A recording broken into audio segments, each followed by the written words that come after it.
All right, hello once again. This is Jeff Scott, your instructor for the complete ASP.NET course. What I'm going to do right now is to take one of the examples that I went over in a previous lecture, that being the person class, and actually create a class out of it and make it into an actual application. So I'm going to come in here and I'm going to do a new website, and I want an empty website, and I'm going to call this person is fine. All right, now I'm going to do something I have not done before, and that is I'm going to right mouse click on here, and you've seen me go add new item, and I've done that before, but now instead of choosing a web form, which I'll do eventually, I'm going to go down and find class. All right, and a class is just a file with code in it. It has no graphical user interface or GUI associated with it. I'm going to call this person. So it says you are attempting to add a special type of class to your ASP.NET website. In general, when you do this, you should place it in the app code folder. Do you want to place it in the app code folder? If I say yes, it's going to create the app code folder for me, and then it's going to put it there. I'll just cancel for right now, and I'll come in there and create that. So right mouse click, choose add, and go down to add ASP.NET folder and choose app code. That's where my classes should be. So again, I'll right mouse click, choose add, new item, and you'll notice class is moved up closer to the top now. And again, I'll call that person. And what it does is it starts to give me the framework for a person class. There'll be no GUI in here at all. Okay, this right here, you'll notice where it says public person, that's the same name as the name of the class. So this is our constructor that we talked about earlier. That's the method that's going to automatically be called as soon as we come in and we start to create a person object. All right, so what is that person object going to contain? Well, I'm going to put in here, these are the class variables. And first, I'm going to have pretty much the same stuff that I told you about earlier. A first name, a last name, a gender,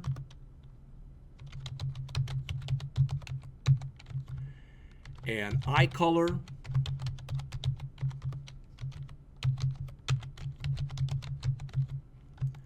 hair color, and you'll notice that each one of these, they're all strings. And finally, we'll have an integer, and that'll be an age. All right. Now, some people would argue and say I should make these private, meaning that they're accessible only within the class itself. Might be true. You'll also notice it's kind of an unwritten convention that when you create your class variables, you use an underscore followed by the name of the class variable, and you put that in there in what's called camel casing. In other words, if you've got multiple words, the first letter of the first word is lowercase, the first letter of the next word is uppercase, and etc. So if I had first name is Jeff, it would look like this. All right, now I'm going to come in here and I'm going to work with my constructor. This is right here, this is referred to as my parameterless constructor. In other words, this is the constructor that'll be called if I create a new person object and I pass nothing in here.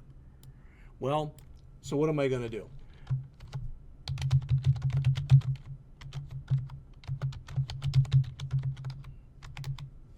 So if it so happens that I create that, I'm going to set the person's first name to no first. Now, is that a good name? Not really, but you get the idea.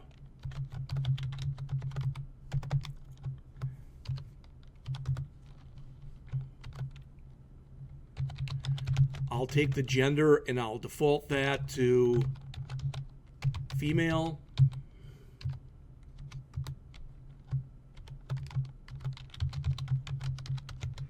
The eye color, we'll set that equal to blue. The hair color, we'll set that equal to, let's see, we'll make that, I don't know, white? No. How about yellow? No. How about red? Not the greatest, but that'll work. And the age, we'll set that equal to, all right, that's the current year. And if you say that doesn't make any sense, trust me. Okay? In fact, let's say that we'll just make it, how about 18? All right? Now, some people are very anal about this, and this language does let you go and set this all up. So if you want to have everything set up like this, you can do that. Do you have to? No, but you can. Now let's create another one of these constructors, but this one, instead of being a parameter-less constructor, this will be constructor all values passed in. So what I'm going to do right here is overload the constructor. What you see right here is I get the squiggly lines, and it's telling me you already have a public person with no parameters.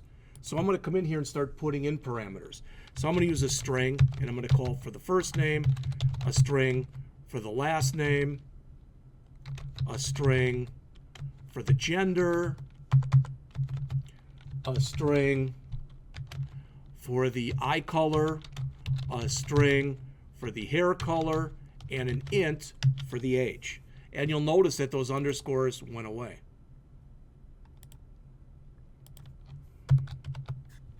Somehow lost a curly brace there. So I'm not going to do any input validation here. I'm just going to say the first name is going to be equal to whatever we pass in for the first name. The last name will be equal to whatever we pass in for the last name. The gender will be whatever we pass in for the gender. The eye color will be whatever we pass in for the eye color. You get the idea here. The hair color will be whatever we pass in for the hair color. And the age will be whatever we pass in for the age. All right. So notice the difference between these. In the first case, we have a constructor where we're passing in nothing, so we're setting default values. No first, no last, female, blue, red, 18. Here we're passing in values for everything. Now again, we're not doing any kind of input validation here, which we really should do. We should check, for instance, to make sure that the age is greater than 0 and maybe less than or equal to 125. All right, we're not going to do that. This will be fine for what I'm trying to accomplish with you right here. All right. So what we want to do next is we want to set our what are called our getters and our setters. Create getters, which are also known as accessors, and setters. Whoops, sorry.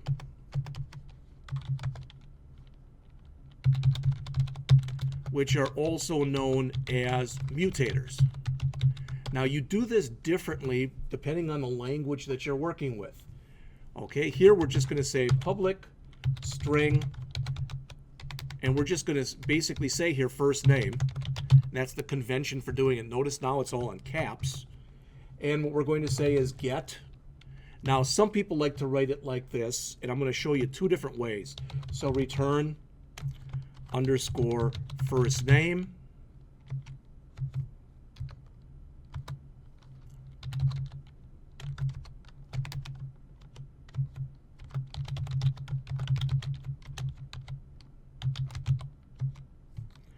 all right, so some people like to do it just like it's shown right here, which says whenever we call the get method, just return the first name as it's currently set.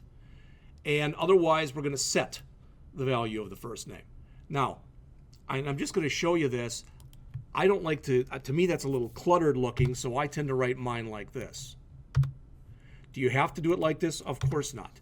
But to me, that's a little bit easier to comprehend what's going on doing it that way.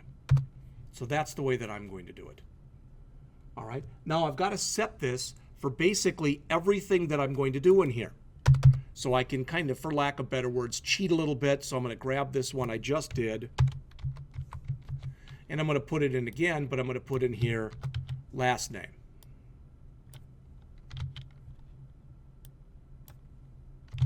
So it's the same kind of thing I just did, but instead of first name, it's last name. And you notice we have gender, eye color, hair color, and age.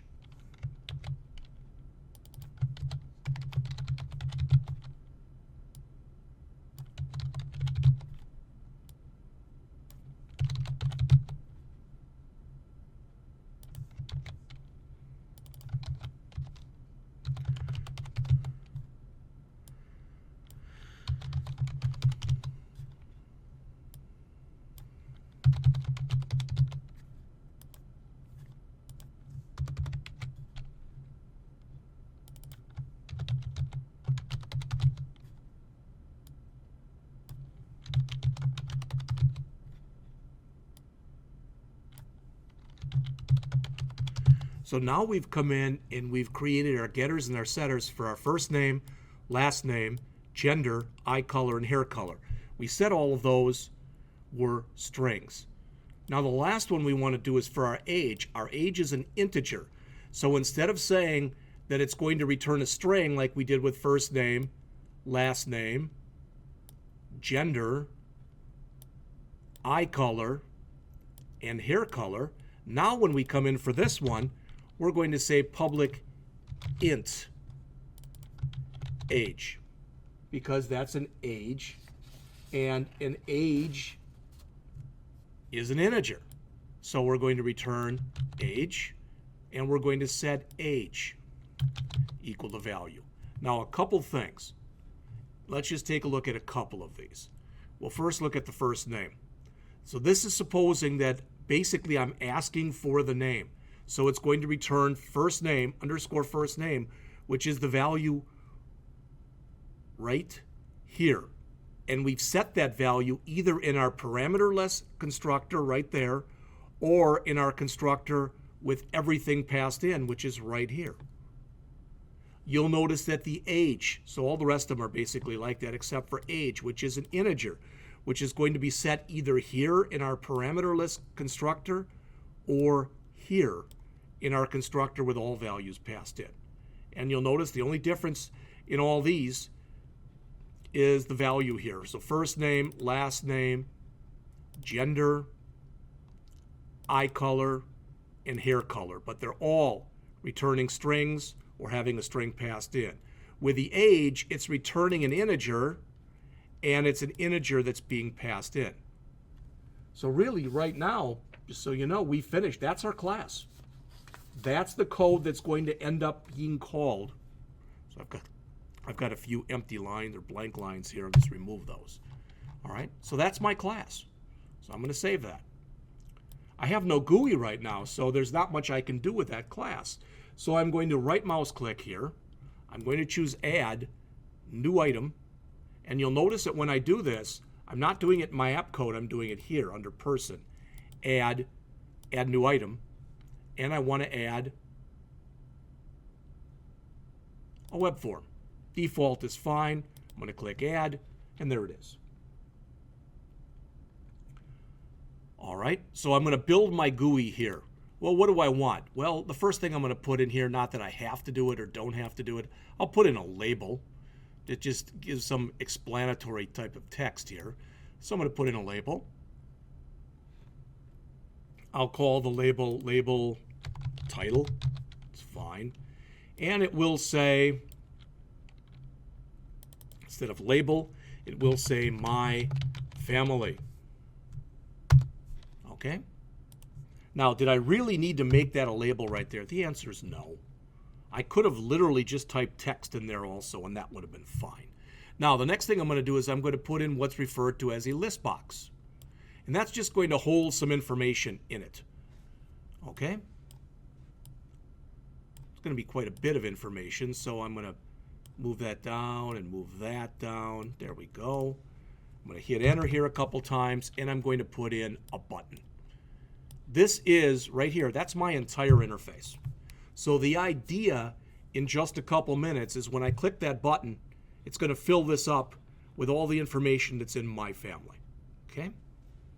All right, let's go into source mode, and let's change, just because of the fact that I have not done a very good job here of naming things and setting it all up. So, all right, so my form, there's a div. So here was my label title, which is fine. Run at equals server, which is fine. Text equal my family, which is fine. And, whoops. All right, so there's that. Again, I'm just doing some aesthetic things here to make this look a little nicer. So this list box is going to be called list box my family. Again, it'll be a run at equals server. I set the height and I set the width myself by just dragging on it.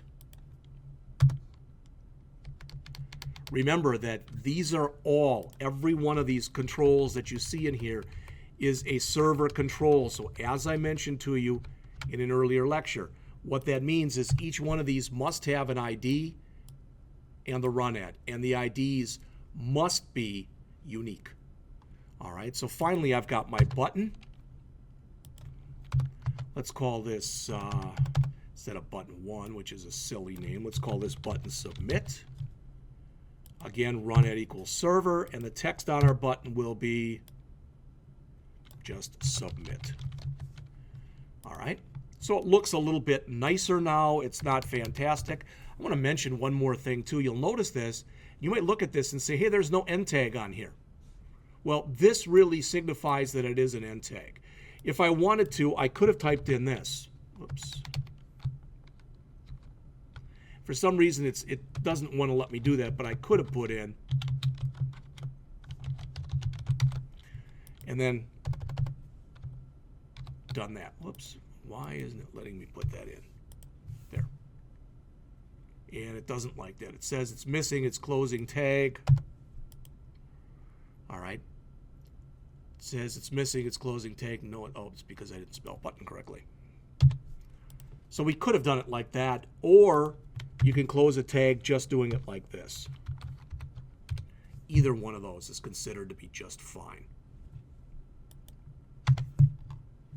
So I'm going to save this, and you'll notice right now when you look at it, there's not much to it. I don't have any code in here whatsoever, so I can run it, but when I run it, nothing magical, so to speak, is going to happen.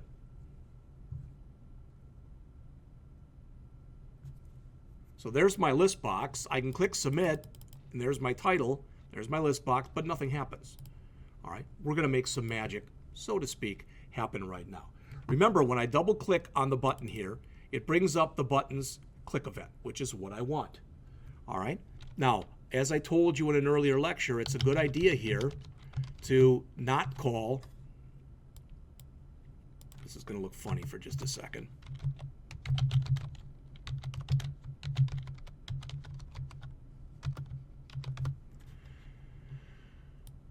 Do not write code directly inside of buttons or whatever. So I'm going to have this call a routine that's going to do all the code in here. All right. So I'm going to say date time today equals date time dot today. And that's going to give me today's date. Okay. And I'm going to say current year, and that's equal to today.year. So as an example, if I run that now, it's going to come back with 2015. All right?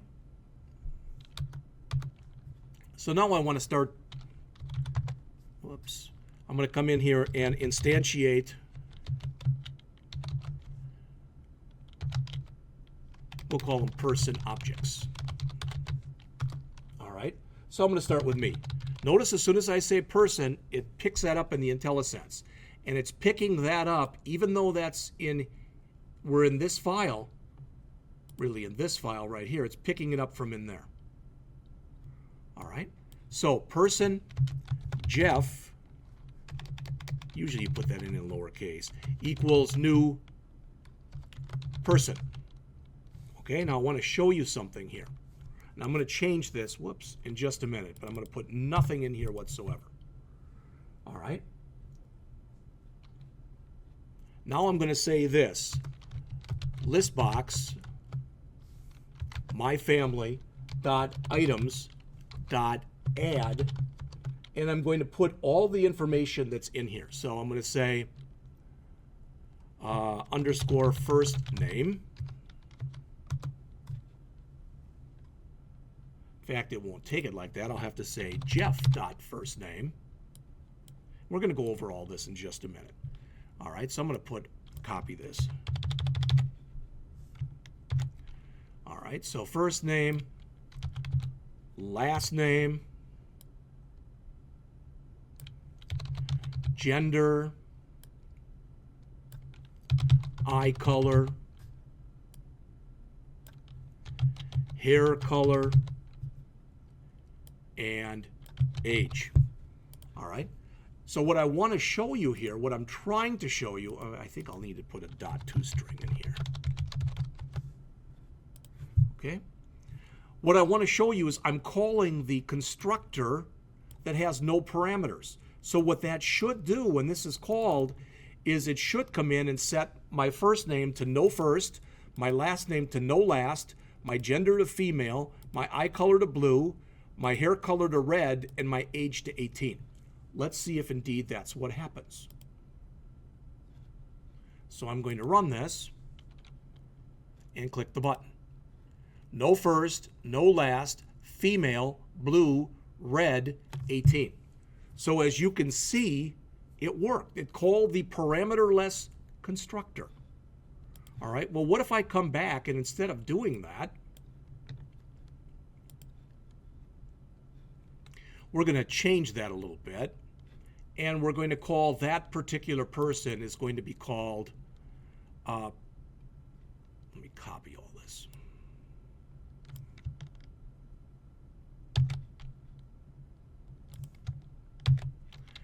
All right, we'll call this person, and we'll change this to no name. Kind of silly, but just so you see this.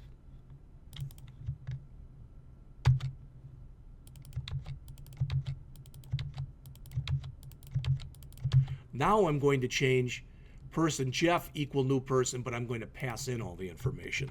So remember the first name, which is Jeff, the last name, which is Scott, the gender, which is male, the eye color, which is blue, the hair color, which is brown, all right, and the year I was born, which is 1956. All right, now I'm going to take all that stuff, save, I'm going to run the program again, and there was no first, no last, no female, boom, boom, boom. Now there's me. All right, Jeff, Scott, male, blue, brown, 1956. I'm going to have to work on that age because no, I'm not 1,956 years old. But you can notice the rest of the stuff worked. All right, so we put in this first check here. So this first check was our parameterless object check, and we saw that it worked.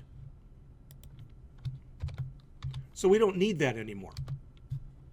All right. So now I want to come in here and I want to do all the rest of this. Person Jeff, etc. You see all the goodies that are in here. Well, the first thing I want to do is I want to take current year. Remember what current year was? It's the current year. So I want to take, instead of saying 1956, I want to say current year minus 1956. Let's look at the difference once we do that.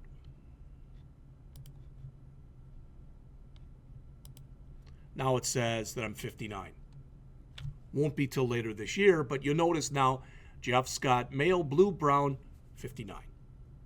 All right, I'm going to quickly come in here and pretty this up a little bit. What do I mean by that? Well, I'm going to say in here, name, and instead of putting my first name on one line and my last name on another line, all right, I'm going to say there's name add, and I'm going to do the first name, then I'm going to say plus, which means that I want to continue on the line that I'm on, so I'm going to have a blank space,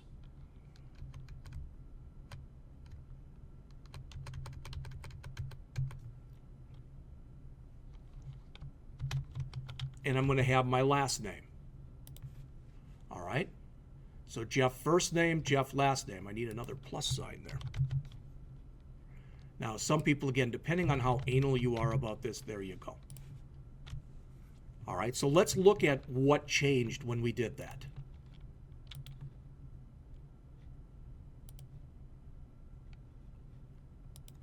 Now it's named Jeff Scott. It's starting to look a little bit nicer here. And you can see that I commented out the parameterless thing that we had in there before. All right, so I'm going, like I said, I'm just going to pretty this up just a tad. We're almost done here. So I'm going to change this to gender. I'm putting headings in front of all these, in other words.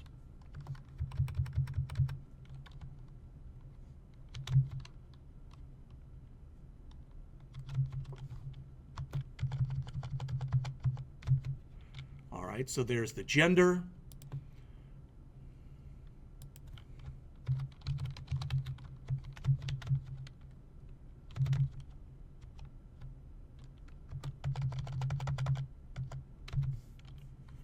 Eye color.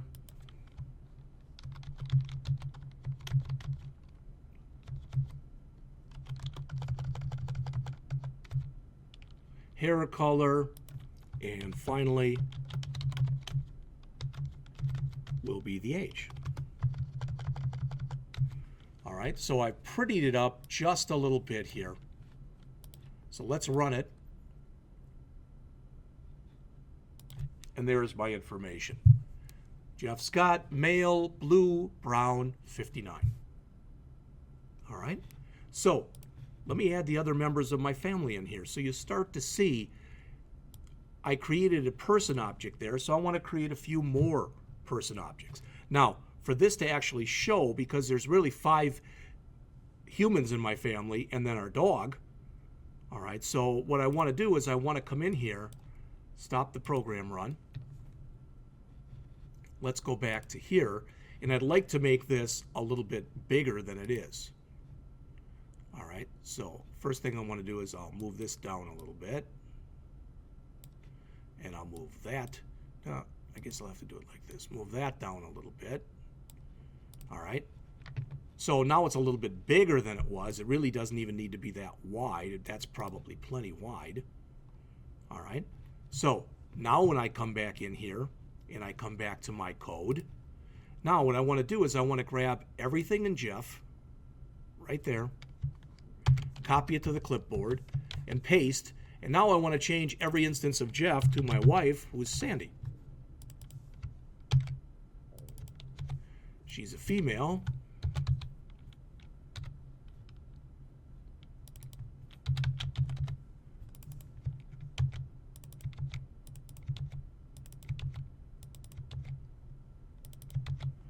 All right. And the only thing that's bad, so to speak, about the way that it is right now is this is going to run together. So I'm going to say here, listbox myfamily.items.add, and we'll just put a blank line here. All right, hopefully I changed everything I was supposed to change. So let's run it again. And there's the information for me, and there's my wife's information. What I'm trying to show you is how easy it is to come in here and add additional information by creating other objects. Should be a capital there. All right. I've actually, like I said, I'll probably run out of room here, so let me just put in a couple of the members of my family. All right. So Taylor is my oldest daughter. She was born in 1990.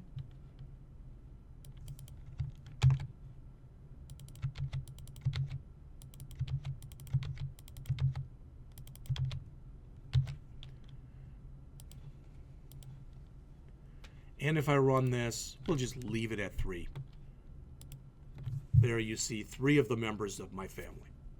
So the idea behind this particular example was to come in here and show you how really simple it is to go in and create objects once you create the class, which is your template from which you create the objects. Now, the calculator program isn't really that well set up for this, so I'm going to take the calculator program in the next lecture in a little bit, or one of the next lectures, in a little bit different direction.